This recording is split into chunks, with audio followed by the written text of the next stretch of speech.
Chers cryptopilotes, bonjour, bienvenue dans cette nouvelle vidéo du lundi, c'est David, comme d'habitude, pour analyser le sentiment de marché sur le marché des cryptos par intermédiaire du Bitcoin. On va regarder aussi les dominances, comme d'habitude, faire une mise à jour de tout ça avec le total market cap. Il n'y a pas eu de grands changements cette semaine, vous allez voir. Si sur le graphique vous voyez, j'ai rajouté le précédent halving dont on a parlé ici. C'était donc le 11 mai 2020. Et vous voyez ce qui a suivi. Donc juste avant, il y a eu une capitulation là, ce qu'on appelle un faux espoir, on va dire, mais bon, un beau rebond. Et ensuite, une autre capitulation à ce niveau-là. Donc il y en a eu deux. Et celle-là a été provoquée par le Covid. Mais il est fort probable que sans le Covid, on ait eu une tasse avec une anse, et là ça aurait, les cours se seraient resserrés ici, et on serait monté de la même façon. Là c'est vraiment quelque chose d'éphémère, ça a duré, vous voyez c'est en hebdomadaire, ça a duré 3 semaines, boum, on a cru que c'était la fin du monde d'ailleurs, un petit peu sur toutes les places financières, et puis on sait ce qui s'est produit. En fait dans ces cas-là, vous voyez quand c'est ponctuel comme ça, le marché reprend son rythme qui était prévu à l'avance. Voilà.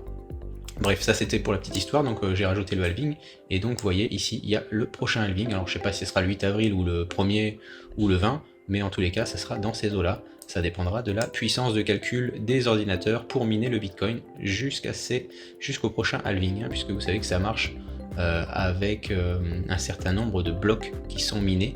Donc de mémoire, je crois que c'est 210 000 blocs entre chaque halving, entre donc là et là.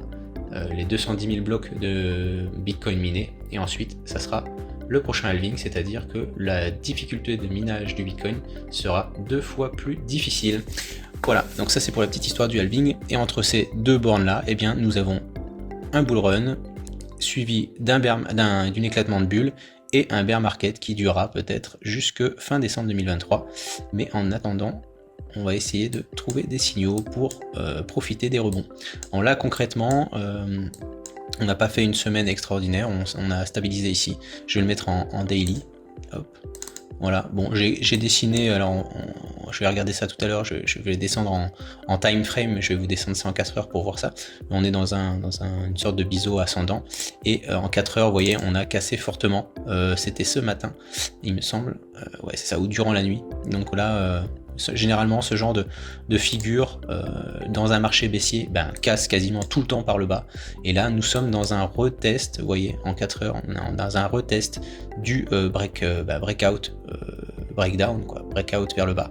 Voilà, donc est-ce qu'on va réussir durant les prochaines heures à récupérer ce canal, ce biseau ascendant?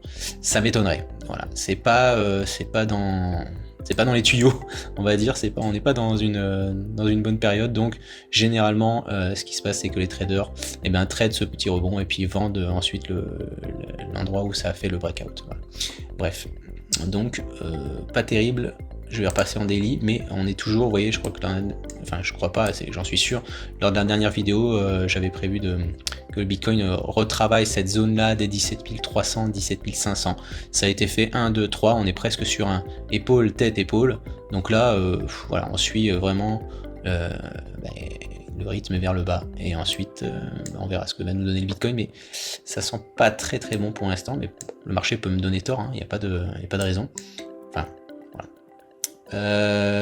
on bifurque sur la dominance de l'USDT, elle à l'inverse du Bitcoin se porte très bien évidemment, et donc on est vraiment dans une continuation de tendance vers le haut, donc constitution d'une tasse avec une anse, et donc si ça se produit, ça je l'ai déjà dit dans la vidéo précédente et je vais le redire, mais si ça se produit et qu'on travaille cette résistance des 9,40% et qu'on la casse par le haut, c'est très mauvais signe pour le marché, et là on aura affaire à la capitulation sans problème, avec une dégringolade de 30 à 40% à mon avis pour le Bitcoin, facile.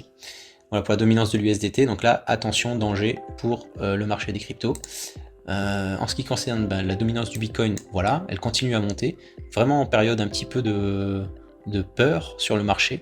Vous voyez, la dominance du Bitcoin remonte, et donc il est très probable que si vraiment on a une cassure du Bitcoin qui descend vers vers les 10 000. On aura la dominance du Bitcoin qui va pumper grave avec la dominance de l'USDT et on aura la dominance des alts qui va s'effondrer.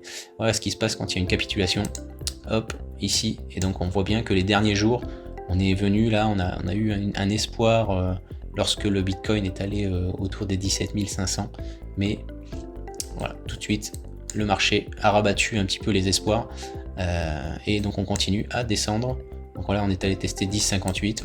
Bon, après c'est un hasard que ça suit la ligne jaune parfaitement, hein. Mais on est quand même, voilà, ça peut très rapidement descendre. En quelques jours on peut aller toucher les 7,73.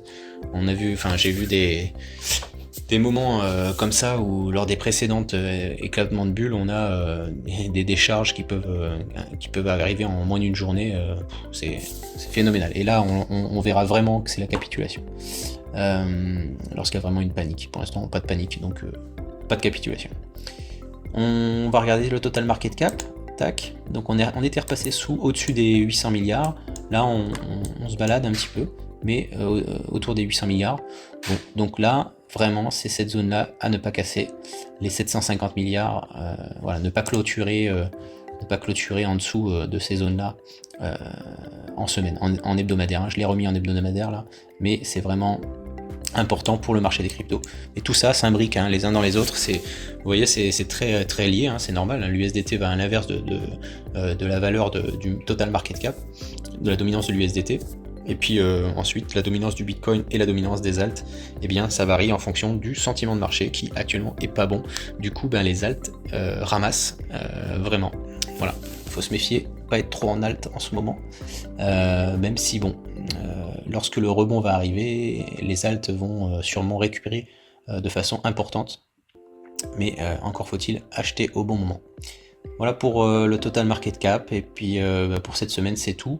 Donc pas énormément de choses à raconter, puisque on est dans une phase un petit peu de stabilisation. On espère que ça ne cassera pas par le bas, mais ça pourrait arriver. Voilà, donc je vous souhaite une bonne semaine. Je vous dis à lundi prochain pour une mise à jour de tout ça. Et voilà, à bientôt.